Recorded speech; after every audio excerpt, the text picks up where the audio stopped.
Yo de lo primero que estoy sorprendido es de que la gente se escandalice de esta manera, ¿no? De una manera bastante farisaica, por cierto, porque llevamos muchísimos años con esta historia. Los casos son constantes, permanentes, uno detrás de otro, ¿no? Y además afectando directamente a los nombres más ilustres del pelotón internacional. Basta echar una ojeada a las clasificaciones de los 10 últimos años del Tour de Francia para ver no solo los hombres que lo ganaron, sino que no de los 10 últimos Tour de Francia, de la época de los años 90 y del primer lustro del año 2000, por así decirlo fundamentalmente, hasta que acaba el tema de Armstrong, en el que si miramos los 10 primeros de la clasificación general observamos que 7 u 8 corredores de cada una de las ediciones del Tour se habían visto involucrados en asuntos de dopaje, repito, bien porque les pillaron y dieron control positivo, los menos, bien porque luego lo denunciaron, bien porque terminaron implicados en determinadas operaciones, como la Operación Puerto, siempre con los referentes de determinados médicos que eran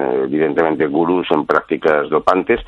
Con esto al final hemos llegado todos a dos conclusiones. La primera, que los controles no sirven absolutamente para nada, que deben de hacerse sin embargo, porque no queda otro remedio, pero que el delincuente fue siempre por delante de la ley y en el ciclismo no iba a ser una excepción, obviamente.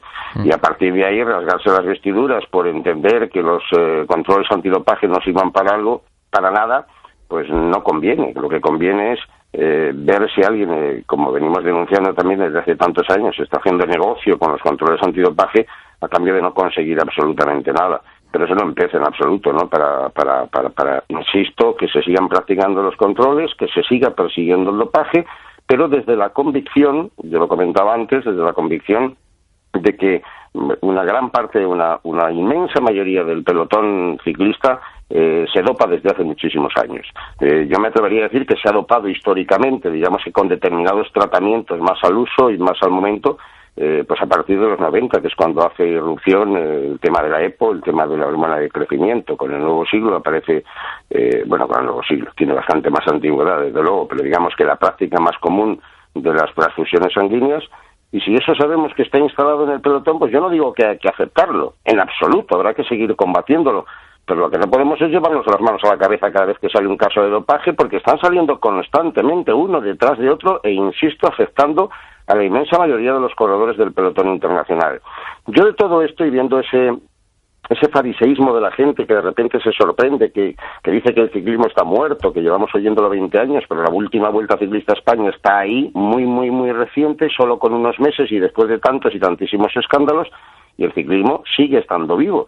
Pero el ciclismo sigue estando vivo porque los que, y a mí me parece que es una de las lecturas a priori, a bote pronto, primera que hay que hacer, los que tratan de denostar a los ciclistas, que seguirán siendo siempre admirables por tramposos, se equivocan.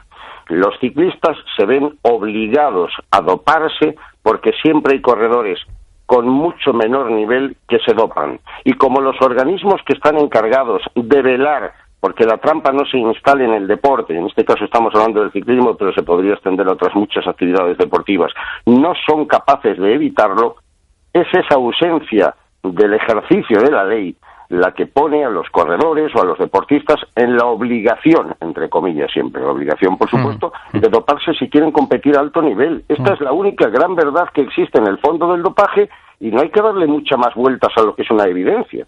Claro, porque a mí lo que más me duele es cuando, por ejemplo, la gente quiere descalificar a Armstrong, llamándole tramposo, o pensando que Armstrong, si no hubiera sido por el dopaje, no había sido nadie. Pues está equivocada la gente, o yo creo profundamente que está equivocada. Yo creo que todos y cada uno, la inmensa mayoría, no digo todos, la inmensa mayoría de los grandes campeones se han dopado, de una manera o de otra, y no por eso han dejado de ser grandes campeones. Habrá gente a la que le puedan decepcionar, y me parece perfecto, pero quien se ha metido en este mundo de la alta competición, de esta alta competición de los deportes fundamentalmente agonísticos, que son los que exigen el máximo esfuerzo del organismo, pues se ven obligados a actuar de esta manera. Alguien dirá, y con toda la razón, pues que no compitan. Bueno, muy bien, perfecto, pues que no compitan. Pero yo lo que quiero no es salvaguardar, digamos, la moral ni la ética del deportista. Yo lo que quiero es hacerle entender a la gente cuál es la práctica del deporte y en qué consiste y por qué ocurren las cosas que están ocurriendo, ¿no? Y dejar siempre de lado la historia de que es que el ciclista que ha sido sorprendido por dopaje ha ganado el Tour por dopaje. No, ese ciclista ha ganado el Tour de Francia por dopaje, pero los 5 siguientes que estaban en la clasificación general detrás de él también se doparon. El deportista se ve en indefensión.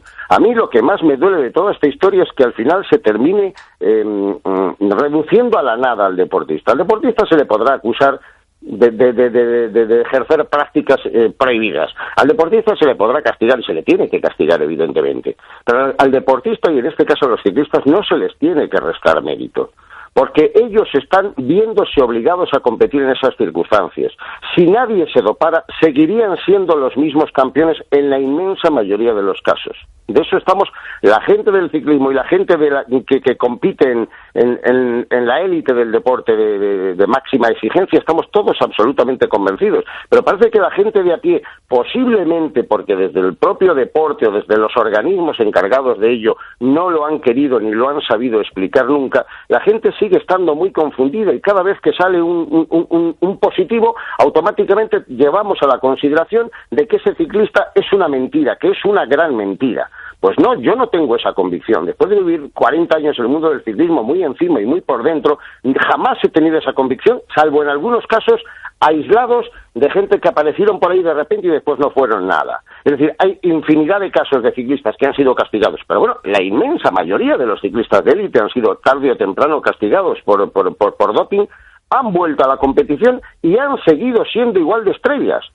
O sea, tenemos casos de ciclistas que estaban siendo permanentemente perseguidos, controlados y seguían ganando, porque eran los mejores. Y es la inmensa mayoría de esos ciclistas tomaban porque en un momento determinado aparece la barra libre, aparece la EPO, aparece la hormona del crecimiento, aparece la incapacidad de los organismos que tantos millones ganan, que tantos millones cuestan a la vez para detectar a los tramposos. Y si quien tiene que velar por la ley, porque se cumpla la ley, porque se impida la trampa, no lo consigue, está obligando a los demás a actuar en las mismas condiciones. Y eso no digo yo que limpie, por supuesto que no limpia la actitud de los deportistas, pero lo justifica bastante.